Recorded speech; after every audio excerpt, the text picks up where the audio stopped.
ini buat keperluan jamaah ya kan, buat mantau segala macam. Enggak kita bisa atur nanti insya Allah, dia bilang.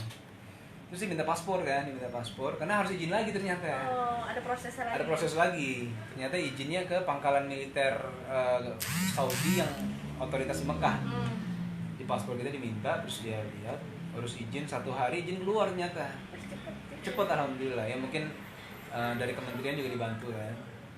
Oh iya dapat. Oke, terus kita datang ke sana, datang ke pangkalan militer di Mekah, ketemu sama komandannya di situ, kemudian diarahin sedikit tugas dia apa. Jadi tugas dia adalah memantau Mekah dari atas. Selama haji itu mereka keliling terus, helikopternya nggak pernah putus itu. Kalau saya lihat malam pun dia keliling terus tuh. Jadi dia memantau semua jamaah haji, memastikan nggak akan ada yang kenapa-napa gitu. Nah, kita masuk di atas ya, alhamdulillah melihat pemandangan yang nggak pernah terbayangkan di dalam pikiran saya ya. Melihat Arafah dari atas, melihat Mina dari atas, terus melihat Gua Hiro tempat Nabi Rasulullah terima wahyu. Kita di sampingnya tuh, jadi helikopter di samping Gua Hiro itu persis. Jadi kelihatan ada orang-orang yang lagi manjat ke atas, masya Allah. Terus melihat Masjidil Haram dari atas, Zamzam Tower itu di samping kita persis itu. Jadi nikmat banget ya. Iya itu. Artinya naik helikopter sama sekali nggak terpikir ya Mas Dude. Karena emang nggak ada di schedule. Itu cuma saya ngomong sama staffnya di situ aja. Karena ngeliat helikopter kan. Oh, ini helikopter keliling ya. Iya nih, siapa aja tuh? Itu ada petinggi-petinggi mereka lah ya. Ada anaknya Raja Salman katanya. Mereka juga mantap. Karena turun langsung katanya memastikan haji. Wah, mungkin enak kali bisa ngelihat dari atas ya. Hanya sekedar ucapan. Sekedar gitu kan. Tapi memang ada yang bilang kalau di tanah suci segala sesuatu tuh Allah kabulkan. Termasuk. Wah, kayaknya enak ya kalau bisa naik ke atas ngeliat Mekah. Mau. Boleh nanti kita atur, mana minta paspor deh, kita izin dulu, dia bilang gitu kan. Tapi dia bilang juga sama saya, kalau nggak diizinin nggak bisa ya, katanya gitu. Ya nggak apa-apa, saya nggak akan minta, saya bilang. Cuma ngomong aja, tapi kalau memang boleh ya alhamdulillah, tapi kalau nggak saya pun nggak akan minta, saya bilang gitu. Jadi kita akan coba lagi. Sama siapa aja Mas waktu di helikopter itu? Kita cuma berlima di dalam. Jadi saya dari Indonesia, ada artis dari Pakistan 2 orang, ada artis dari Malaysia 2 orang, sama saya. Jadi memang ada perkumpulan, ada beberapa artis yang dari. Iya, jadi dari ada undangan dari kerajaan juga ya. Artis dari Pakistan 2 orang sama artis dari Malaysia 2 orang. Penyanyi, kalau yang Pakistan pemain film sama penyanyi. Ke Indonesia apa di dalam? Saya sendiri. Itu. Sempat ketemu Raja Salman atau apa? Enggak, memang jadwal Raja Salman memang ada beberapa dari rombongan kita yang bertemu sama beliau. Tapi memang jumlahnya dibatasi. Karena pertemuan juga pertemuan private ya, dan pertemuannya juga sebentar. Jadi jumlah tamunya dibatasi waktu itu dan sangat terbatas. Jadi saya nggak masuk di dalam situ. Yang masuk beberapa jurnalis senior waktu itu sempat masuk ke dalam. Ya. Terus ada juga yang wakil perdana menteri Malaysia juga ketemu sama Pak Hidayat Nur Wahid juga ketemu sama. Mas Dude, selama 8 hari ini udah terbilang Mas Dude itu udah mengikuti semua Rukun haji itu? Alhamdulillah sudah. Oh, sudah semua Mas. Sudah. Jadi rukun haji itu pertama wukuf. Ya ini kalau belum udah haji belum? Belum lah. Belum, insyaallah ya. Insyaallah. Jadi pertama wukuf. Jadi intinya wukuf. Wukuf selesai itulah haji inti. Kemudian rukun berikutnya yang harus diselesaikan adalah mabit di Musdalifah sambil ngumpulin batu. Kemudian jumroh Aqobah. Setelah itu tawaf ifadah, plus sa'i, selesai haji. Baju sudah boleh dibuka, baju ihram, ganti baju biasa. Hari berikutnya 2 hari berturut-turut, hari tasyrik itu tetap lontar jumroh, wusto, wula, Aqobah. 3 selesai, sudah selesai semua haji. Nah, tinggal kalau masih ada waktu di tanah suci memperbanyak di Masjidil Haram atau ke Nabawi di Madinah. Nah, saya mengejar ke Masjidil Haram, kemudian saya kejar langsung ke Madinah. Dapat alhamdulillah karena waktunya mepet. Dan alhamdulillahnya di Madinah lagi kosong karena semua orang fokusnya di Mekah. Di Madinah kebetulan agak kosong, jadi kita bisa tahajud di Raudhoh, kita bisa sholat subuhnya di Raudhoh. persis samping makam Rasulullah, masya Allah ya, gitu lah. Tapi sebelumnya sudah sempat mendaftar haji. Saya berencana sebenarnya memang tahun ini mau daftar. Tahun ini mau daftar. Baru tahun ini. Iya, niat dari tahun kemarin. Tapi saya bilang sama Ica, kayaknya tahun ini harus daftar. Ica bilang iya daftar deh. Gitu. Kita lagi cari-cari travel dan sebagainya. Tapi alhamdulillah niat itu diijabahnya sama Allah. Bukan daftarnya, hajinya didaftarin jadi gimana tuh jadi iya itulah jadi nggak ada di bayangan saya. Bisa sini gimana, mungkin ada rasa khawatir nggak sih kan dadakan Atau mungkin jealous dia. Sedangkan suaminya aja yang dapat undangan. Kalau pengen haji jelas Ica pengen, kita memang berencana juga pengen bareng, cuma karena kesempatan ini cuma satu. Walaupun di saat ketemu kementerian, ketemu Pak Menteri di sana, saya bilang, dia nanya kenapa istri nggak diajak, dia bilang gitu kan. nggak ada undangan. Saya bilang kan jatah cuma satu Pak. Terus dia bilang gini, enggak bukan, istri kamu boleh diajak kok, dia bilang gitu. Terus stafnya dipanggil, catat nomornya Dude, nanti tahun depan kalau dia mau bisa kita atur lagi, dia bilang gitu kan. Tapi saya nggak tahu apakah itu apa ya, tapi ya saya aminin lah, saya aminin, mudah-mudahan Allah ijabah. Tapi buat saya sih bukan masalah berangkatnya lewat mana ya, dan nggak harus lewat undangan juga sih.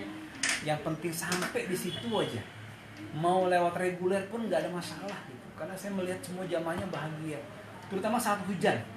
Itu luar biasa. Itu Karena luar jarang biasa. banget hujan Bener. di sana. Hujan di Mina itu semua pada keluar ke jalan berdoa tuh, masya Allah. Kita melihat ya, mau yang bayar mahal, mau yang nggak terlalu mahal, Jadi satu di situ. jadi satu, dan bahagianya sama-sama bahagia di situ. Dan lupa sama semua fasilitas yang ada tuh. Kamar saya ada hotelnya nggak, ada AC nggak ya, wifi kuat nggak ya, gitu-gitu udah nggak kepikiran tuh. Udah nikmatnya, udah lupa sama dunia. Jadi nggak usah terpatok dengan undangan apa enggak, umrohnya pakai travel mahal apa enggak jangan patokin di situ. Yang penting niat, ada usaha kita, berangkat sampai di sana nikmatin keindahan spiritual di sana, masya Allah.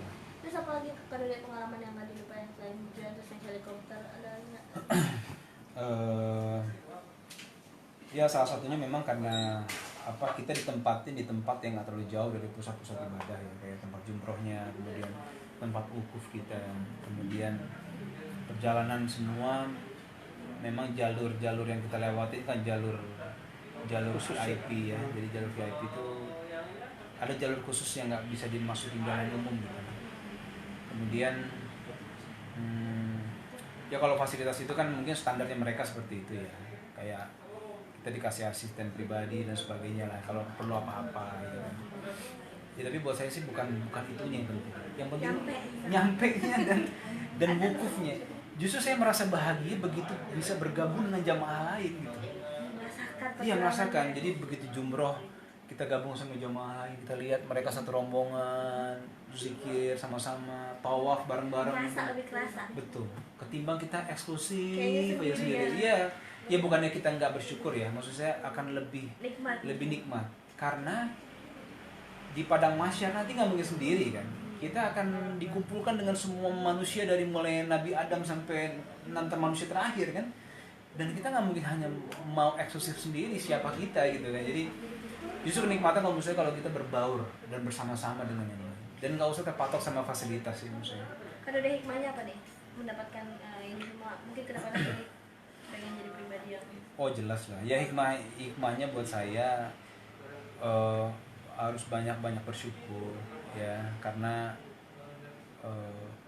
memang Allah kan bikin skenario hidup itu nggak bisa ditebak, dan kejutan itu kadang-kadang nggak pernah dibayangkan. Jadi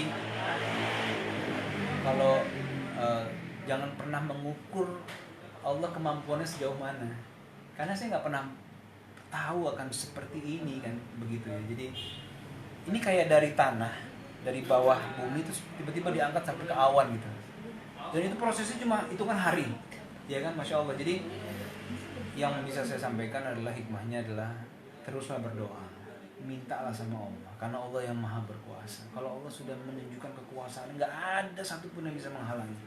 Dan nggak ada yang nggak mungkin buat Allah. Coba bayangin, nggak ada yang nggak mungkin. Dan setahu saya juga kerajaan Saudi menghajikan beberapa guru ngaji yang dari kampung-kampung itu juga ada beberapa yang diberangkatkan undangan kerajaan. Jadi memang kalau saya melihat begini ya, kerajaan Saudi ini sangat respect dengan jamaah dari Indonesia. Jadi selama saya ngobrol sama Pak Menteri di sana, karena jamaah kita teratur, mau diatur, taat sama aturan, dan mereka tuh berkelompok tapi tertib gitu. Ini sama travel ini, itu satu rombongan. Karena banyak jamaah lain yang backpacker aja. Dan saya lihat itu di Arafah, iya backpacker aja. Jadi sampai di Arafah nggak ada tenda.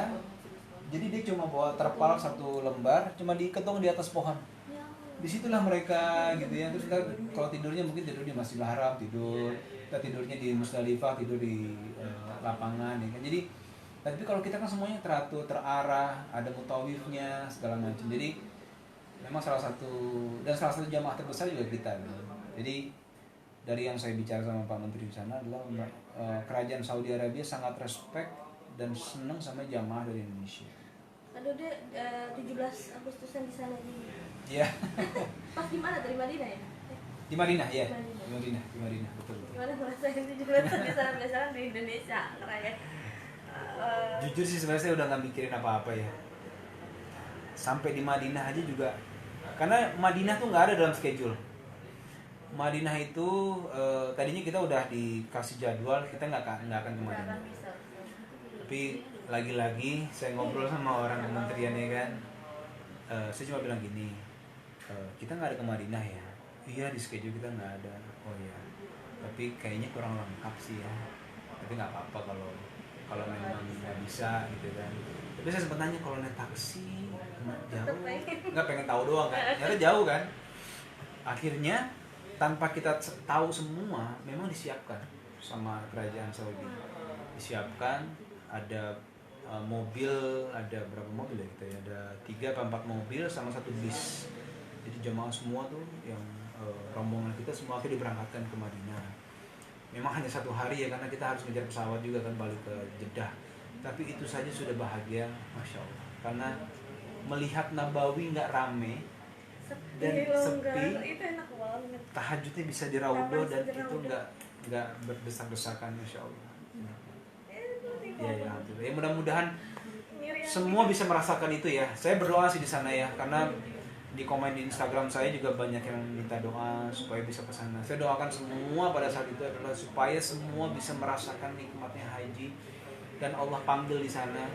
Karena di surga kita akan bersama-sama dengan yang lain, dengan saudara-saudara kita yang lain. Jadi kalau kata Ustaz Umar Mita, bersahabat di dunia bertetangga di surga insya Allah. Ini jadi depan namanya ada haji. Iya. Beban gak sih Mas Dida istilahnya? Tapi ada beban gak sih Mas Dida istilahnya kan kalau orang Indonesia kan kalau udah menjalani ibadah haji udah pasti ada seperti itunya. Nah, menanggapi hal itu seperti apa? Ya itu sah-sah aja sih ya. Kalau orang mau seperti itu ya boleh-boleh ya, sah-sah aja. Tapi kalau saya pribadi ya namanya ibadah itu kan kita sama Allah aja lah, ya kan. Dan yang bisa saya bayangin kan itu kan rukun masuknya kan ke dalam rukun kan. Jadi ya biarlah itu jadi ibadah yang sudah berjalan gitu. Tapi nggak keberatan kalau misalnya ada yang memanggil haji dudek? Ya nggak apa-apa juga, ya boleh-boleh aja. Ya, habis gimana kita ngelarang kan nggak mungkin kan. Tapi saya doakan juga teman-teman yang belum haji, saya panggil haji juga supaya mereka insya Allah termotivasi kan. Karena semua umat muslim kan harus haji kalau mampu. Harus kan wajib kan. Jadi siapapun yang wajib, ya, maka berangkatlah insya Allah. Karena jangan pernah membayangkan rumit, jangan pernah membayangkan sulit. Kalau Allah sudah memudahkan pasti mudah insya Allah. Mudah. Dan satu lagi yang membuat mudah adalah komitmen dari kerajaan Saudi Arabia. Karena saya waktu itu kan sempat juga ketemu sama salah satu panglima militernya Saudi, Kementerian Kesehatan Saudi, dan mereka bilang Saudi komitmen untuk selalu tiap tahun itu memperbaiki fasilitas jamaah haji. Bahkan dia siapkan sampai 30 juta jamaah di dunia ini bisa di satu tempat yang sama. Dan itu mereka lagi bikin semua apa namanya, tempat penginapan lah, Masjidil Haram sekarang lagi diperluas dan sebagainya. Udah deh, ada tambahan di luar dari Iya, boleh. boleh. Tentang Roger dan Cut Mei yang Oh menikah. iya, iya Gimana iya mungkin iya. ngeliat pasangan ini nih? Roger sebelum akad, mungkin sehari sebelum akad ya. Itu saya setelah lagi mau menuju ke Madinah tuh kalau nggak salah ya. Ya Roger WhatsApp mengundang resepsi nanti tanggal 25 kalau nggak salah ya. Saya bilang insya Allah ini mudah-mudahan lancar, akadnya lancar dan sebagainya. Saya doain juga dari tanah suci insya Allah. Ternyata ya sudah selesai ya, alhamdulillah. Dan Roger baca surat Ar-Rahman. Iya, gimana ngeliatnya, waduh. Ya saya terharu lah ya. Saya kenal Roger dari udah lama banget. Dari saya syutingannya Roger, Ica masih SMP waktu itu. Iya masih kecil. Jadi kenal Roger tuh lama banget. Lama banget ya. Lihat pribadi Kita syuting 3 kan sama Ica. Sampai ya sering ketemu dan sebagainya, perkembangannya dan sebagainya, sampai sekarang ikut bareng di musyawarah kan sama kita. Ya Masya Allah lah. Ya Allah sudah kasih jalan hidup seseorang bertemu dengan Cut juga yang baik ya. Yang mudah-mudahan komitmen awal mereka untuk menikah insya Allah mudah-mudahan sakinah mawaddah warahmah. Melihat proses hijrahnya mungkin gimana kan? Iya. Roger. Roger ini termasuk cepat sih saya lihat, karena nggak banyak orang yang bisa cepat mempelajari Islam, terutama Quran ya, dan bacaan sholat gitu. Kemarin kan waktu bulan puasa, sebelum bulan puasa itu kan kita syuting sama Roger juga, sama Cut juga. Iya, pas bulan puasa nih, pas bulan puasa. Sholat azan kita ke masjid sama-sama, tepat waktu pasti. Dan saya tanya Roger kan, bacaan sholat gimana? Udah alhamdulillah. Jadi dia udah hafal semua. Kemudian ini lagi coba mempelajari banyak hal. Dan di kajian juga kan sama Ustaz Adi Jaid kan dibimbing juga kita sama-sama. Jadi kalau saya melihat kemauannya besar dan semangat belajar juga tinggi. Yang satu lagi boleh. Nggak boleh. Titipan ya saya. Teguh Wisnu yang ikut panjat pinang sama yang dikira tukang es doger. Wisnu. Teguh Wisnu kemarin 17-an Oh, pas lomba panjat iya ya? pinang, gimana komentar belepotan nih. Oh iya. Saya nggak terlalu merhatiin. Ya Wisnu memang dari kecilnya memang di Pohon Pinang. Bukan, maksudnya emang dari dulu kayaknya si Wisnu permainan tradisional tuh dia kayaknya suka ya kan. Apa namanya? Menang kan dia? Kurang tahu ya. Kayaknya sih kalah. Belepotan tanah Oh. gitu. Dia bikin meme yang lucu. Belepotan tuh kayaknya memang sengaja dibelepotin Oh sama gitu Wisnu ya, biar biar kelihatan total aja. Kalau yang disangka tukang es doger gimana sama anak kecil? Oh iya. Ya, jadi dia duduk di samping gerobaknya, pakai topinya dibalikin gitu. Terus sama anak kecil lagi kasih duit, "Bang, beli es doger." Gimana mungkin? Kalau saya sih mungkin akan kasih saran Wisnu, mungkin besok jualan es doger kali ya, boleh. Boleh, berarti kan cocok kan? Cocok, anak kecil kan Iya, jujur Masya Allah. biasanya. Iya, anak kecil jujur kan? Berarti Wisnu bisa jualan es doger, cocok. Coba pesan apa? Kalau memang gitu besok saya beliin gerobaknya Oh iya. buat Wisnu ya. Jangan yang mau disampaikan ke Nah, Wisnu. nanti kita bagi hasil aja no, ya kan? 30-40 lah ya, 30-40, sisanya buat zakat. Tapi Mas Jude, kalau ditantangin Mas Wisnu sendiri untuk panjat pinang berani nggak? Oh, Wisnu nggak akan berani nantang saya. Nggak akan berani. Karena saya nggak akan mau main. Boleh juga lah sekali cobain itu ya. Boleh juga lah. Tapi kayaknya nggak akan sebelepotan Wisnu ya, karena dia terlalu total sih kayaknya kalau itu ya.